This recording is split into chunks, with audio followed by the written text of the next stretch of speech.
नमस्कार दोस्त, फिर से हम लोग आज देखेंगे महत्वपूर्ण टॉपिक पर बात करेंगे। नमस्कार दोस्त, आज हम लोग फिर से इतिहास का महत्वपूर्ण प्रश्नों पर बात करेंगे। क्लास होगी मेरी वो the adopt a complete competitive platform से हिस्ट्री का प्राचीन इतिहास में हम लोग देख चुके हैं कि इतिहास के स्रोत और पाषाण काल। आज हम लोग जो देखेंगे वो होगा हड़प्पा सभ्यता। हड़प्पा सभ्यता में भी बहुत सारी चीज है जो आपको जानना जरूरी है, यहाँ से क्वेश्चन बनता है। चाहे वो एग्जाम अगर हम बात कर ले, टीचर की बात हो या बीपीएससी सीडीओ की बात हो या बीपीएससी टीचर हो या एसएससी हो और एग्जामिनेशन की बात किया जाए, तो इसमें आपको यहाँ से क्वेश्चन देखने को मिलता है। तो आज हम लोग जो देखेंगे वो एक एक करके देखेंगे और ये जो क्लास होगी वो एनसीईआरटी सार होगी। ठीक है, क्या होगा? एनसीईआरटी सार होगा। ठीक है, एनसीईआरटी सार क्लास हम लोग देखेंगे। एनसीईआरटी के सार मतलब कहने का मतलब 6 to 12, 6 to 12 तक का सार होगा। एनसीईआरटी का होगा, सार होगा। तो एक एक करके चलेंगे।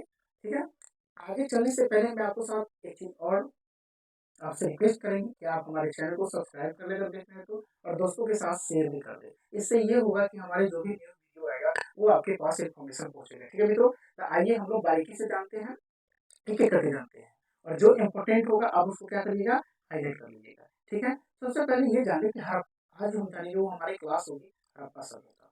ठीक है, हड़प्पा सभ्यता का अन्य नाम क्या है तो उसके बारे में भी जानेंगे। ठीक है, तो अन्य नाम कौन कौन है ये भी जान लें। जैसे इसे सिंधु सभ्यता भी बोलते हैं। कौन सी सभ्यता? सिंधु घाटी सभ्यता। ठीक है, दूसरा नाम है, ठीक है, प्रथम नगरी सभ्यता। तीसरा नाम हड़प्पा तो जान ही रहे, तीसरा हो गया इसका कांस्य युग। कांस्य युग, कांस्य सभ्यता। ठीक है भाई, कांस्य सभ्यता। और अगर देखा जाए तो और भी हम लोग देख सकते हैं, इसका अदर नाम क्या है, एक और नाम है जो यहाँ लोहा तांबा को मिलाया जाता है। ठीक है, ये भी आप देख सकते हैं यहाँ पे। दूसरी बात, हड़प्पा सभ्यता जो है ये मिस्र की सभ्यता से गणना किया जाता है। ठीक है, लेकिन हम लोग क्या करेंगे, सिर्फ भारतीय हड़प्पा सभ्यता पढ़ेंगे। भारत में जो सभ्यता था उसके बारे में जानेंगे। सिंधु सभ्यता, क्या क्या जानेंगे, सिंधु सभ्यता, प्रथम नागरी सभ्यता, हड़प्पा सभ्यता और कांस्य सभ्यता।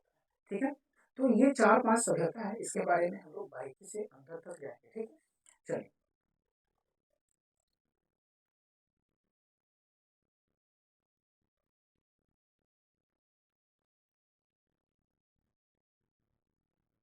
तो एक एक करके जानते हैं। सबसे पहले हड़प्पा सभ्यता सर्वाधिक मान्यता प्राप्त काल क्या है, मतलब सबसे ज्यादा जाने वाले काल कौन है, तो वो है 2500 ईसा पूर्व से 1750 ईस्वी तक।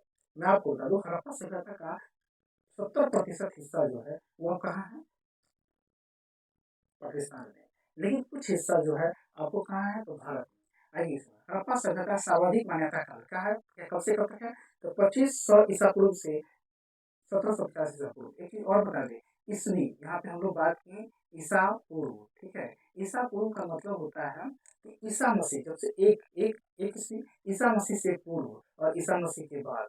ठीक है, इसी का मतलब कहीं कहीं का वो बीसी मिलेगा। क्या क्या बीसी का मतलब क्या था, बिफोर क्राइस्ट। ठीक है, बिफोर क्राइस्ट। तो इस क्या होगा, ईसा मसीह से पूर्व। और कहीं कहीं पे आप देखिएगा जो होता है ईस्वी होता है, जैसे एसी, एडी भी लिखता है। ठीक है, तो एनो डोमेन। ठीक है, इसका मतलब ईसा मसीह के बाद। तो इसके बारे में भी हम लोग चर्चा करेंगे, परेशान होने की जरूरत नहीं है, एक एक करके हम लोग देखते चलेंगे। तो हड़प्पा सभ्यता सर्वाधिक मान्यता काल को है 2500 1750 ईस्वी। लेकिन मैं आपको बता दूं ये क्या है, ओएनसीईआरटी का ओल्ड एनसीईआरटी में देखिएगा 2350 से अगर बात किया जाए, ओल्ड एनसीईआरटी में अगर आप जाते हैं, ठीक है, ओल्ड एनसीईआरटी में तो आपको क्या मिलेगा, 2350 से 1750। ठीक है, ईसा पूर्व। ठीक है मित्र, लेकिन हम लोग जो सबसे ज्यादा मान्यता माना गया है वो है 2500 ईसा पूर्व से 1750 ईसा पूर्व। आगे देखते हैं, हड़प्पा नामक पुरास्थल किस सभ्यता से संबंधित है, सिंधु घाटी सभ्यता से। जस्ट अभी हम लोग वही बात किए हैं ऊपर भी, हड़प्पा सभ्यता का अन्य नाम क्या है, तो सिंधु सभ्यता घाटी, सिंधु घाटी सभ्यता। ठीक है मित्रों, हड़प्पा सभ्यता की लिपि किस प्रकार की, हड़प्पा सभ्यता की जो लिपि है, भाषा है, वो कैसा है, तो भाव चित्रात्मक है। कैसा है, भाव चित्र, भाव महसूस करना, ठीक है, इसी को बोलते हैं पिक्टोग्राफी। ठीक है मित्रों, तो आगे आइए, आगे जानते हैं। हड़प्पा सभ्यता की जानकारी प्रमुख स्रोत कहाँ मिलता है? जैसे हड़प्पा सभ्यता की जानकारी का प्रमुख स्रोत क्या है? प्रमुख स्रोत क्या है? तो पुरातात्विक खुदाई। यहाँ हड़प्पा सभ्यता कैसे पता चलता है? तो पुरातात्विक खुदाई, खुदाई से पता चलता है कि हड़प्पा सभ्यता की जानकारी आपको कैसे मिल रहा है। तो कहीं ना कहीं आप खोदते हैं पुरानी चीजों को, तो आपको पता चलता है कि कौन सी सभ्यता है। ठीक है मित्रों, आगे आते हैं। मोहनजोदड़ो का शाब्दिक अर्थ क्या है? मोहनजोदड़ो, मोहनजोदड़ो के शाब्दिक अर्थ क्या है? मृतकों का टीला। जहाँ पे जो टीला बना वो कैसा टीला है? तो मृतकों का टीला। ठीक है, आगे आते हैं। सिंधु सभ्यता किससे संबंधित है? तो आदि ऐतिहासिक युग से संबंधित है, फोटो हिस्टोरिक एज से संबंधित है। क्या कह रहा है क्वेश्चन? सिंधु सभ्यता किससे संबंधित है? तो आदि ऐतिहासिक युग से संबंधित है। मूर्ति पूजा का आरंभ कब से माना जाता है? तो पूर्व आर्य काल से माना जाता है। कब से माना जाता है? पूर्व आर्य काल, आर्य काल से माना जाता है। ठीक है, आगे आते हैं। सिंधु वासियों ने पहली बार तांबे में टीना, देखिए तांबे में टीना मिलाकर कांसे तैयार किया। तांबे में अगर हम टीना मिला देंगे, टीना, तो इसे क्या मिलेगा? तो कांसे तैयार होगा। इसीलिए इसे कांसे युगीन भी बोलते हैं। जस्ट ऊपर हम लोग वही बात कर रहे थे, कांसे युगीन। हड़प्पा सभ्यता को बोला, क्यों बोला जाता है? आपको पता है कि फर्स्ट बार यहीं पे टीना का साथ तांबा मिलाया गया, तो वो हमें क्या मिलता है? कांसे। आगे हड़प्पा की समकालीन सभ्यता रंगपुर है। रंगपुर कहाँ स्थित है? तो सौराष्ट्र में स्थित है। कहाँ स्थित है? सौराष्ट्र। सौराष्ट्र है गुजरात के आसपास। चलिए आगे आते हैं। ठीक है, बस ज्यादा नहीं, आप इसको क्या है कि बार बार देखिएगा तो आपको याद हो जाएगा, क्योंकि कितनी चीज आप याद करिएगा, क्योंकि सिलेबस तो कम नहीं है। कहीं भी एग्जाम में जीएस की जो पोर्सन है आप याद नहीं कर सकते, समझिए, अंदर अनुभव कीजिए। ठीक है, महसूस करिएगा तो आपको महसूस होगा। ठीक है मित्रों, आइए आते हैं। हड़प्पा संस्कृति का वो कौन सा स्थल है जहाँ दूर तथा निचला नगर अलग अलग प्राचीरों से घिरे हुए हैं? तो कहाँ से घिरे हुए हैं? कालीबंगा। कालीबंगा, कालीबंगा कहाँ? राजस्थान में। काली बैगन में ही वहाँ पे खेती का साक्ष्य मिला है। कौन सी का साक्ष्य मिला है? सेक्सी का। ठीक है, आगे आते हैं। मोहनजोदड़ो एवं हड़प्पा, मोहनजोदड़ो एवं हड़प्पा सभ्यता की पुरातात्विक खुदाई किसके द्वारा की गई है? तो सर जॉन मार्शल द्वारा की गई। किसके द्वारा की गई है? सर जॉन मार्शल द्वारा की गई। आगे आते हैं। हड़प्पा कालीन स्थलों में अभी तक किस धातु को प्राप्ति नहीं हुई है? बहुत ही इम्पोर्टेंट बात है, इसको आप नोट भी कर सकते हैं या इसके स्क्रीनशॉट भी ले सकते हैं। IMP, ये हड़प्पा कालीन स्थलों में अभी तक की जो धातु मिला उसमें क्या नहीं मिला था? लोहा नहीं मिला। आगे आते हैं। सिंधु घाटी के लोग, ठीक है, सिंधु घाटी के लोग, सिंधु घाटी के लोग किससे पूजा करते थे? तो मातृ देवी को पूजा करते थे। आ जाते हैं। उत्खनित प्रमाणों के अनुसार सिंधु सभ्यता का स्थल, सिंधु सभ्यता का स्थल बनावली, बनावली जो हरियाणा में, घग्गर और उसकी सहायक नदियों का घाटी में स्थित है। उत्खनित प्रमाणों के हिसाब से जो उत्खनन किया गया उसके हिसाब से कहाँ है? सहायक नदियों से ये घिरा हुआ है, घग्गर के सहायक नदी से। ठीक है, आगे आते हैं। अब देखिए धोलावीरा क्या है? धोलावीरा, धोलावीरा नामक पुरातात्विक स्थल किस राज्य में स्थित है? तो गुजरात में स्थित है।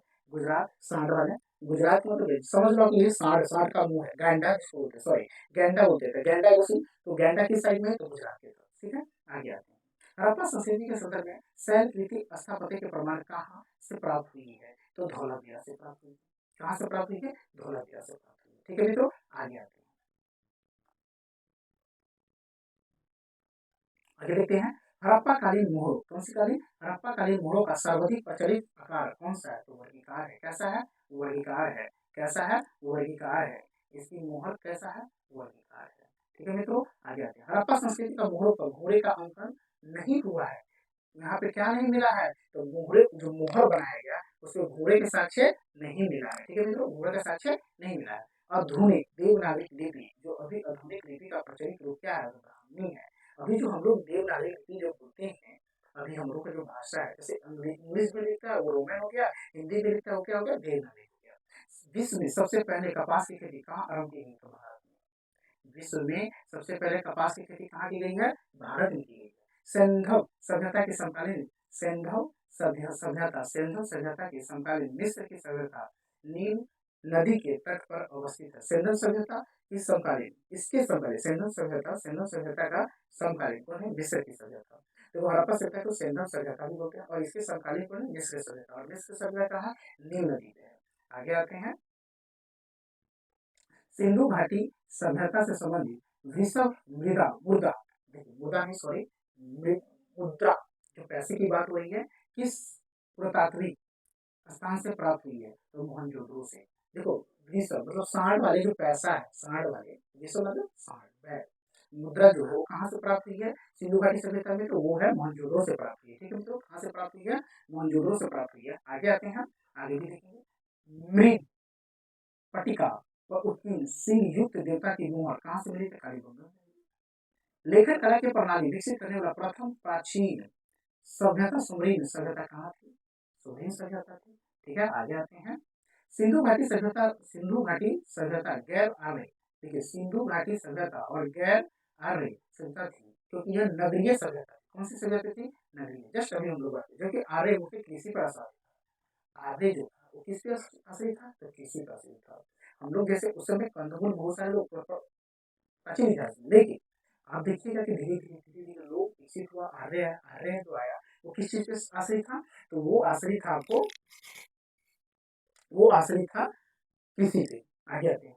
सिंधु घाटी सभ्यता के आर्य से पूर्व की सभ्यता रखे जाने का महत्वपूर्ण कारक क्या है, मृत भांड। आर्य से पूर्व की सभ्यता रखे जाने का महत्वपूर्ण कारक क्या है, तो मृत भांड। भारत में किस प्रकार के मृत भांड द्वितीय नवीकरण का प्रमुख के प्रतीक माने जाते हैं, तो उत्तरी काले पॉलिस्क्रिट मृत भांड, इसको NPPW बोलते हैं, NPPW बोलते हैं। शॉर्टकट कोड का तो एनसीईआरटी में मिल जाएगा, NBPW, not black polished ware, इसी को उत्तरी काली पॉलिस्क्रिट मृत भांड। ठीक है मित्रों, आगे आते हैं। भारत में चांदी का उपलब्धता के प्राचीनतम साक्ष्य किस सभ्यता से मिली है, तो वो है हड़प्पा सभ्यता से। कहाँ मिली है, हड़प्पा सभ्यता से मिली है। ठीक है मित्रों, आगे आते हैं। हड़प्पा काल के मुद्राओं का निर्माण मुख्य किस पदार्थ का उपयोग किया गया है, किस पदार्थ का उपयोग किया जाता है, तो इसका है सेल खेरी, किसका, सेल खेरी, किस पदार्थ का उपयोग किया गया, सेल खेरी। आगे आते हैं। अब देखिए हड़प्पा सभ्यता का कुछ सीमा हम लोग जान लेते हैं। देखिए कहीं भारत की अगर बात किया जाए, भारत की जो नक्शा है, ठीक है, भारत की नक्शा है, बस हम लोग,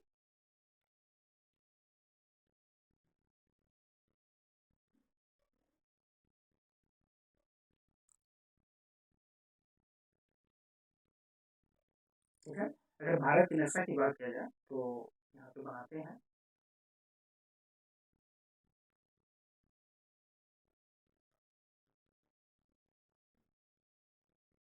मान लो ये भारत का नक्शा, ठीक है। हड़प्पा सभ्यता, देखो उत्तर में क्या है, मांडा, मांडा कहाँ है, जम्मू कश्मीर, यहाँ ऊपर की बात कर रहा है, जम्मू कश्मीर कहाँ हो गया, जम्मू कश्मीर में, यहाँ हो गया मांडा। अब देखो इधर में है सुरको गुंडा, ये जो यहाँ से निकला हुआ है, यहाँ पे है सुरको गैंडवा, जो पाकिस्तान में, कहाँ है, पाकिस्तान में है। ये कौन सी साइड हो गया, उत्तर साइड में। और नीचे में आता है दैमाबाद, ये कहाँ है, महाराष्ट्र में। दैमाबाद कहाँ हो गया, महाराष्ट्र में। और उत्तर प्रदेश में यहाँ पे जो आता है वो है आलमगीरपुरी, कौन सी, आलमगीरपुरी, जो उत्तर प्रदेश में है। तो ये ध्यान रखना आपको जरूरी है, तो ध्यान आपको इसलिए रखना जरूरी है कि मान लेते हैं कि आपको हड़प्पा सभ्यता की कहीं पूछ दे कि उत्तर में कौन सी सीमा आता है, तो ये भी ध्यान रखने की बहुत जरूरी है, अति जरूरी है। बस कुछ नहीं, वीडियो तो देखते जाएंगे और आपको इसको बार बार देखिए, खाते समय सोते समय 15 मिनट देखिएगा। इससे क्या होगा, आपका कहीं से भी आप बहुत सारे विद्यार्थी क्या होता है, बुक से दोस्ती होता है, कुछ लोग उसको यूट्यूब से वीडियो से दोस्ती होता है, लेकिन उसको वीडियो देखने में मजा मजा आता है, लेकिन बुक पढ़ते पढ़ते क्या होता है, नींद आ जाता है। तो उसके लिए वीडियो बहुत अच्छा है कि आप क्लास देख रहे हैं, वीडियो क्लास देख रहे हैं। और कुछ विद्यार्थियों को उसके लिए बुक सही है कि वो बुक पढ़ने में इंटरेस्टेड है। तो आप में वो क्वांटिटी होना चाहिए, क्वालिटी होना चाहिए कि आप दोनों में इसको मित्र बनाना चाह रहे हैं। ठीक है मित्रों, तो आइए आप जानते हैं, ये देखने हम सीमा देखें, ठीक है। तो आप देख सकते हैं आलमगीरपुरी उत्तर प्रदेश में, जम्मू कश्मीर में मांडा, और हैदराबाद महाराष्ट्र में, और सुको वेलो बलूचिस्तान पाकिस्तान में। ठीक है, आगे आते हैं, बहुत ही इंपोर्टेंट, लोथल क्या है, लोथल को लघु हड़प्पा या लघु मोहनजोदड़ो भी कहा जाता है। इसे पूर्व भाग में गोदीबारा का साक्ष्य मिला, पूर्व भाग में, इधर पूर्व भाग में कौन सा चीज मिला, गोदीबारा का साक्ष्य मिला पूर्व भाग में। ठीक है, आइए आज हम अब जो आगे हम लोग देखेंगे वो हड़प्पा कालीन स्थल की, ठीक है, महत्वपूर्ण तथ्य देखेंगे। हड़प्पा कालीन, जो हड़प्पा, देखो उसमें सब याद करने की जरूरत नहीं है, लेकिन कुछ कुछ चीज को जो आपको याद करना पड़ेगा, ठीक है, तो हर चीज को हम छोड़ भी नहीं सकते हैं। ठीक है मित्रों, तो आइए आते हैं। हड़प्पा मोंटोगोमरी जिला कहाँ है, पाकिस्तान में। यहाँ उत्खनन करता कौन है, तो वो है राय बहादुर राम साहनी, रीगर, और माधव स्वरूप उत्सव। आपको इसमें सिर्फ राय बहादुर शाही याद रखना है। वर्ष का है 1921 और कहाँ पे नदी है रावी नदी। ठीक है, यहाँ पे क्या साक्ष्य मिला था, अन्न का भंडार मिला, कांसे निर्मित, ठीक है, खिलौना भी मिला और मछुआरों का चित्र भी मिला, सन का बैल और कांसे दर्पण भी मिला। ठीक है मित्रों, तो इस प्रकार से हम लोग देखें हड़प्पा सभ्यता में सबसे पहले जो हड़प्पा स्थल जो था उसमें कौन था, मोहनजोदड़ो। अब आते हैं मोहनजोदड़ो पे। ठीक है, अब क्या हो गया, मोहनजोदड़ो। मोहनजोदड़ो कहाँ, लाड़काना जिला जो है वो पाकिस्तान में है। राखल दास बनर्जी और मार्टिन वियर व्हीलर कब मिला, 1922 में। कौन सी नदी पर, सिंधु नदी पर। विशाल स्नानघर, कुरितों का आवास और महाविद्यालय, 16 मकानों का बेरक, कांस्य निर्मित नग्न महिला यहीं पे मिला। मूर्ति, दाढ़ी वाले पुजारी का मूर्ति मिला और एक सिंगरी पशु वाली मुद्राएं यहीं पे मिला। ठीक है मित्रों, तो इस प्रकार से आपको यहाँ देखिए चमकते हुए बंदर का चित्र भी यहीं पे मिला है। आगे की बात करें लोथल। देखिए लोथल आ गया कहाँ, अहमदाबाद जिला, गुजरात में। बात किया जाए इसका उत्खनन करता कौन है, तो वो है रंगानाथ राव। कब था, 55 में एवं 62 में। ये कौन सा राज नदी पर है, तो भोगवा नदी पर। गोदीबारा यही है, पूरा हड़प्पा के पूर्व साइड में साक्ष्य मिला था। बेतकाल चकोर अग्नि वेदिका यहीं में मिला था। हाथी दांत यहीं में मिला था। लोथल में, लोथल का है गुजरात में। अब देखो लोथल जो गुजरात में है यहीं पे हाथी दांत मिला था। ठीक है मित्रों, आगे थे तीन युगीन समाधिया। आगे चलिए चोंदुरो सिंध, ये कहा है पाकिस्तान में। अर्नेस्ट मेक ऑफ एनजी मेजुमदार कब मिला, 1931 में, सिंधु नदी पर। मन के बनाने का कारखाना यहीं मिला, लिपस्टिक यहीं मिला है, काजल यहीं मिला है, पाउडर यहीं मिला है, कांसे गाड़ी यहीं मिला है। तो मेन चीज आपको याद रखना आ जाते हैं। कालीबंगा के बारे में भी आप लोग वहाँ पे उसको सामान जाने अब देखते जाते हैं। हनुमानगढ़ जिले में मिला और ये कहा, राजस्थान में। ठीक है, और ये अलावानंद घोष या ब्रजवासी लाल एवं बीके थापर कब, 53 में, 60 में। ठीक है मित्रों, तो ये कहाँ है, घाघर नदी पे। कहाँ, घाघर नदी पे आते हैं। यहीं पे बताया गया आपको जोते हुए खेत का साक्ष्य मिला और अग्नि हवन का कुंड भी यहीं मिला, सूर्या भी यहीं मिला है। ठीक है मित्रों, आगे आते हैं राखी गढ़ी, हिसार हरियाणा में। राखी गढ़ी कहाँ है, हरियाणा में है। और ये इसका उत्खनन करता कौन है, सूरज भान। और ये कब मिला, तो 1969 में। कौन सी नदी पे, घाघर नदी पे। ताम्र उपकरण या हड़प्पा लिपि युक्त मुद्रा भी यहीं पे मिला है। कोट दीजी क्या है, खैरपुर पाकिस्तान में। ठीक है, कोट दीजी कहाँ है, खैरपुर पाकिस्तान में। आते हैं धुर्रुल एवं फजल अहमद खान, 1935 से 1955। ये कौन सी नदी, तो सिंधु नदी। किले बंद का साक्ष्य नहीं, कच्चे ईंट मकान या चूल्हे मिले यहाँ पे, ये आपको इम्पोर्टेंट है। आ जाते हैं बनावली। बनावली कहाँ, हिसार हरियाणा। कहाँ है बनावली, हिसार हरियाणा। आर एस बिष्ट ने। ठीक है, और क्या कब की साल है ये, 1973। कौन सी नदी, सरस्वती नदी पे। ठीक है, यहीं पे मिट्टी का हल, मिट्टी का हल या खिलौना मिला, जौ के साक्ष्य यहीं से मिला। ये आपके लिए इम्पोर्टेंट हो सकता है। ठीक है, तो आ जाते हैं रोपड़ नगर पंजाब में है। यज्ञदत्त शर्मा 55 में। और सतलज नदी पे, कौन सी नदी, यहीं पे तांबे के कुल्हाड़ी मिले। कहाँ, तांबे के कुल्हाड़ी। आगे आते हैं रंगपुर। रंगपुर है कहिवारा गुजरात में। जस्ट अभी हम लोग ऊपर बात किए हैं। अब देखिए ये किसने खोजा, किसने, तो एस आर राव ने, 1954 में। भादर और मादर नदी पे यहीं पे क्या मिला, तो बताते कच्ची ईंट का दूध या धान की भूसी मिला।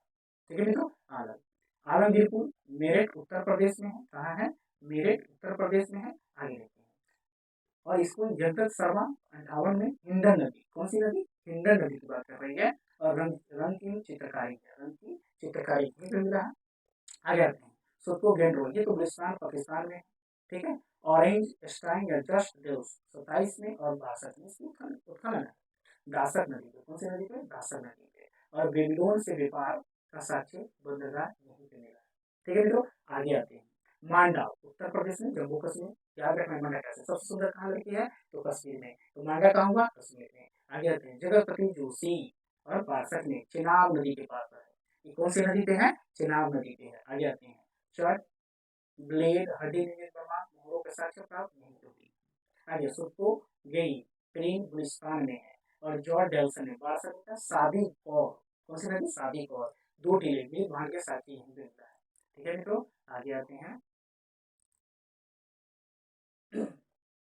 सुरकुंडा, ये कहाँ है, गुजरात में। जगतपति जोशी, ये किसकी बात है, 1964 में। सरस्वती कलश सावधान घोड़े की हड्डी तराजू का पलड़ा यहीं पे मिला है।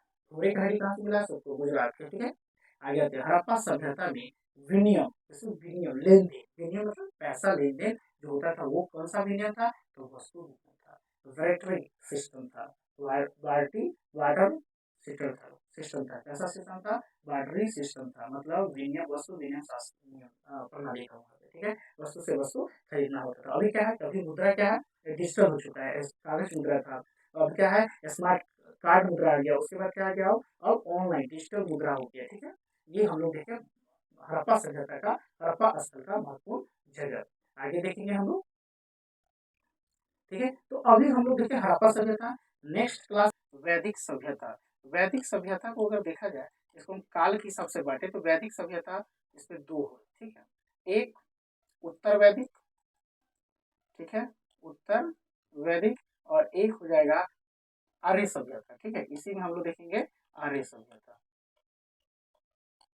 ठीक है मित्रों। तो उत्तर वैदिक सभ्यता और आर्य सभ्यता, इसका भी टाइम जोन है, टाइम जोन क्या है, तो टाइम बताते हैं। इसका जो वैदिक सभ्यता की अगर काल की बात किया जाए तो ये टाइम आपको, ये टाइम 1500 ईसा पूर्व से, ठीक है, बीसी से 600 बीसी टोटल, लेकिन इसमें भी दो भाग है। तो एक उत्तर वैदिक काल, तो इसका टाइमिंग जो है 1000 से 600 बीसी, और आर्य वैदिक काल को पढ़ेंगे, ठीक है, आर्य सभ्यता को पढ़ेंगे तो ये है 1500 से 1000 बीसी, ठीक है। इस प्रकार से हम लोग अलग अलग करके देखेंगे, और इसमें मंडल भी देखो, वैदिक सभ्यता में जितनी भी चीज होती है वो सारे पढ़ेंगे। और ये जो क्लास हो रही है वो रिवीजन है एनसीईआरटी के, एनसीईआरटी क्लास में हम लोग सार देख रहे हैं, ठीक है मित्रों। और किस प्लेटफॉर्म के तहत, the adopt a complete competitive hub, ठीक है। अगर उससे पहले अगर हमारे नाम नहीं जानते तो नाम भी बताना जरूरी है, हो सकता है किसी के दिमाग में किसी कौन सा सर का नाम है, तो आप बता दें, मैं अमितेश कुमार। अब वहां पे जाए और सारा चीज आप देख सकते हैं, ठीक है मित्रों। आगे आते हैं, तो यहाँ करना क्या है, आगे जाने से पहले कि आप इस चैनल को सब्सक्राइब नहीं किए तो सब्सक्राइब कर लें, ठीक है, और मित्रों के साथ शेयर भी कर दें, ठीक है, और बेल आइकन बटन दबा लें। इससे ये होगा कि जो भी हमारी न्यू इन्फॉर्मेशन कुछ भी आएगा वो आपके पास पहले पहुंचेगा, ठीक है। और हमारे जितने भी मित्रगण हैं, चाहे ऑफलाइन वाले जितने भी हमारे विद्यार्थी हैं, वो तो अथक प्रयास करें कि इसको क्लास ले, जो आपकी एग्जाम में और आप जीवन में काम करेगा, ठीक है। आइए आगे जानते हैं वैदिक सभ्यता। वैदिक का शाब्दिक अर्थ क्या होता है, ये भी दिमाग में होगा। तो वैदिक का शाब्दिक अर्थ जो होता है वो होता है ज्ञान, नॉलेज। वेद, वेद मीन्स क्या होता है, ज्ञान, ठीक है मित्रों। सर्वाधिक प्राचीन वेद कौन सा है, तो ऋग्वेद है। ऋग 4 वेद होता है, वेद जो है वो कितने हैं, तो 4 है। कौन कौन है तो वो भी मैं आपको बता दूं, ऋग्वेद, सामवेद, ठीक है, यजुर्वेद, अथर्ववेद, ठीक है। तो सबसे पहले हम लोग देखेंगे ऋग्वेद, देखेंगे तो प्राचीन सबसे पुराना वेद कौन सा है, तो वो है ऋग्वेद। आगे देखते हैं आर्य शब्द किससे इंगित करता है, तो श्रेष्ठ वंशों का आर्य जो शब्द है वो किसे इंगित करता है, तो वो है श्रेष्ठ, मतलब उच्चतम, बड़े औहदे वाले, ठीक है। आगे आते हैं ऋग्वेद में कुल कितने मंडल और सूक्ति है, देखिए मंडल और सूक्ति की बात कर रहे हैं, ठीक है मित्रों। तो 10 मंडल है और 1028 सूक्ति है, श्लोक जिसको बोलते हैं। आगे आते हैं यत्री नामक किसके लिए प्रयोग किया जाता है, तो तीनों वेदों के लिए, यत्री मतलब तीन, यत्री 3 वेदों के लिए प्रयोग किया जाता है, वो है ऋग्वेद, सामवेद, यजुर्वेद के लिए, ठीक है। इस तीनों को अगर सबमिट कर दे तो कौन से बोले, त्रिधि बोलेंगे, क्या बोलेंगे, त्रिधि। आगे आते हैं यज्ञ संबंधित विधि विधानों का जानकारी किस वेद से प्राप्त होती है, तो यजुर्वेद से।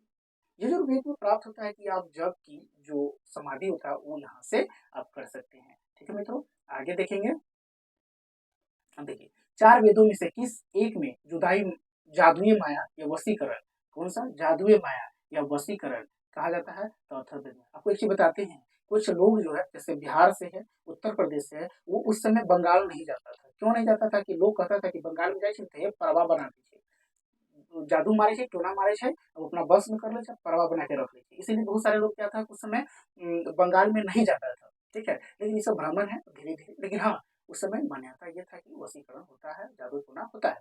वो किस में था पढ़ना, अथर्ववेद में। आगे आते हैं उपनिषद, ठीक है, किस परंपरा पर आधारित है, तो भारतीय दर्शन परंपरा पर, किस पे, भारतीय दर्शन परंपरा पे। आगे आते हैं ऋग्वेद का कौन सा मंडल सोम देवता के समर्पित है, तो 9वां मंडल। 10 मंडलों में से 9वां मंडल जो आता है वो कौन सा देवता का है, सोम देवता, सोम देवता। आगे आते हैं अध्यात्म ज्ञान से संबंधित नचिकता निचिकता और यम का संवाद किस उपनिषद से है? तो कठोपनिषद में है। किसमें है? कठोपनिषद में है। आगे उपनिषद काल के राजा अशपति राजा अशपति किस स्थान से के शासक थे? क्या के शासक थे? कहाँ के शासक थे? क्या के शासक थे? ठीक है मित्रों, आगे देखते हैं। मोक्ष प्राप्ति के माध्यम साधन की चर्चा किस वैदिक साहित्य में की गई? तो उपनिषद में की गई है। किसमें की गई है?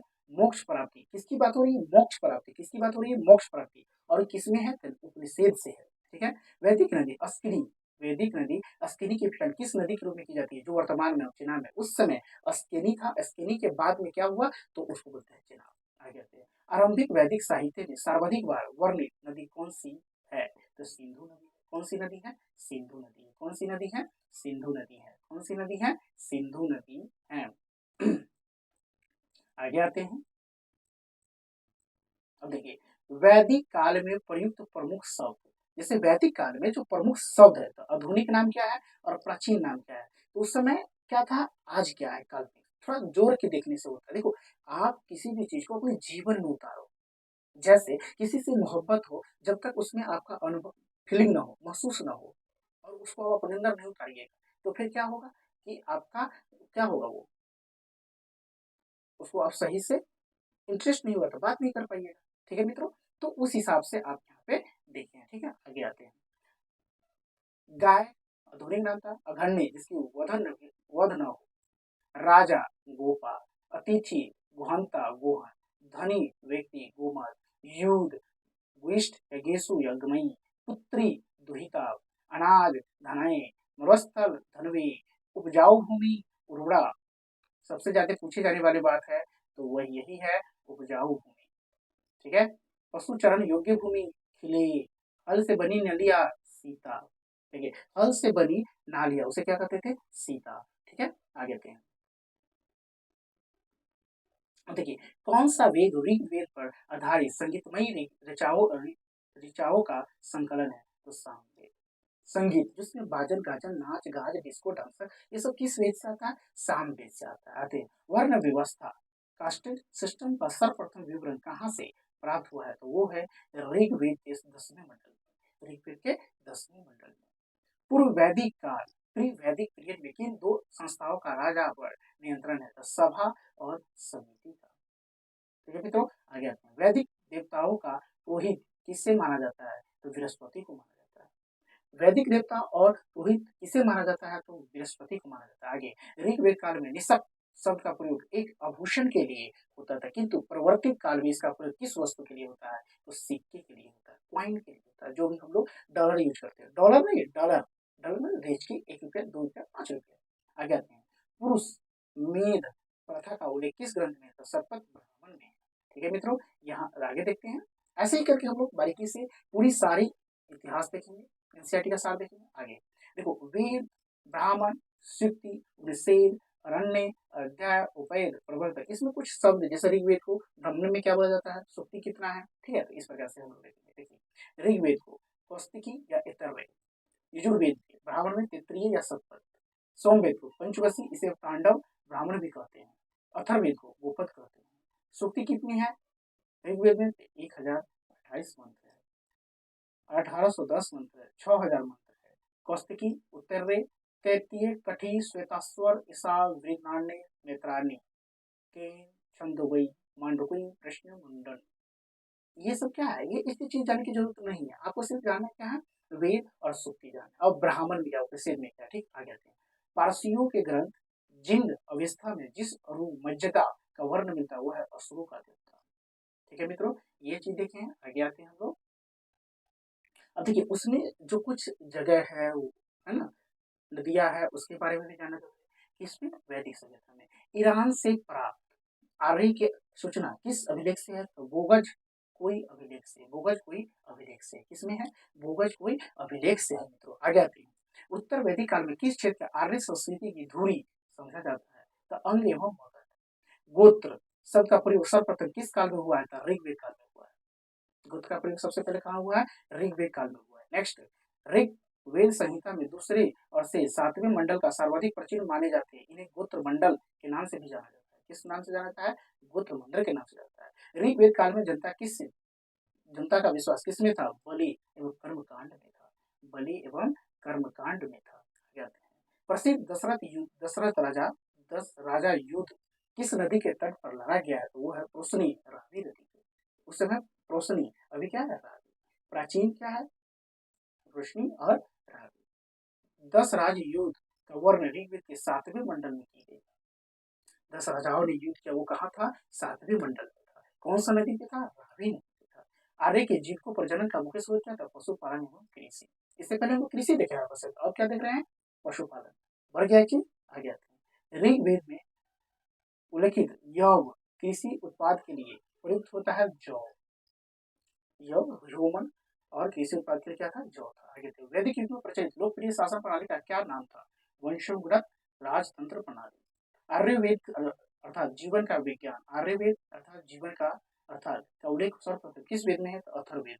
कहाँ पे है? अथर्ववेद में। ठीक है मित्रों, आगे आते हैं।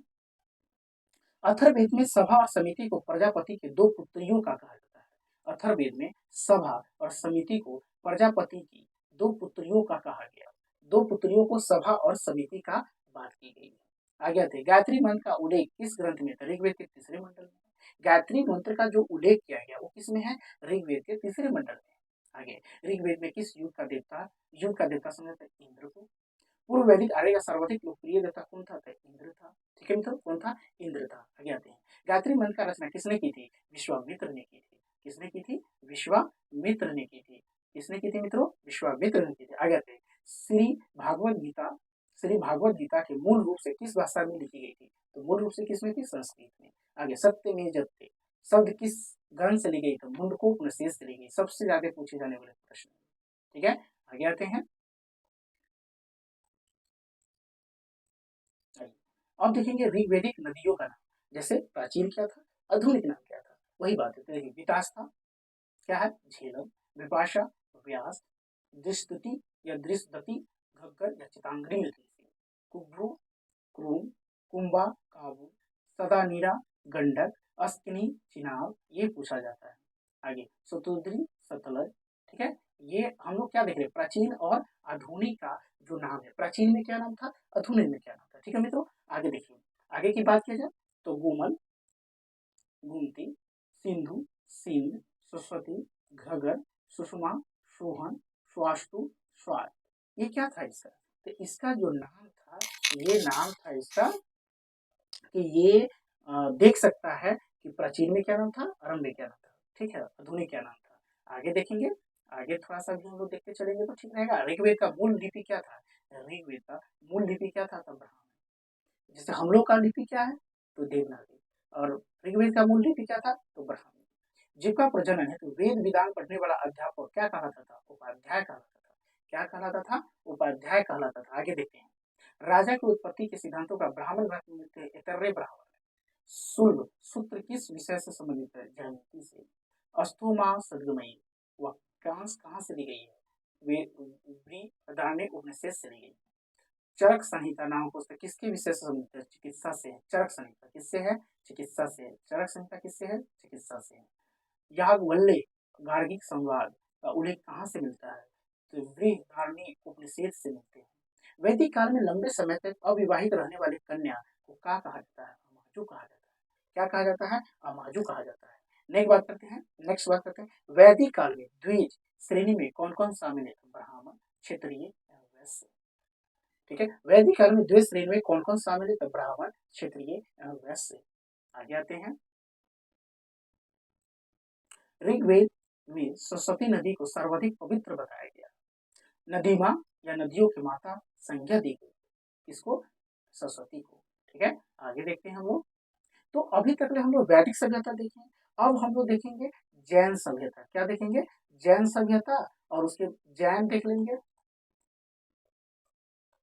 और बौद्ध धर्म देखेंगे। ठीक है, बौद्ध धर्म और जैन धर्म, ये तीनों एक ही क्लास में होगा। तो आज के लिए इतना ही। ठीक है मित्रों, फिर से मिलते हैं नेक्स्ट वीडियो में। तब तक ले धन्यवाद। दोस्तों के साथ शेयर करें। मस्त रहे, बिंदास रहे और बी हैप्पी। ठीक है, ओके बाय, जय हिंद।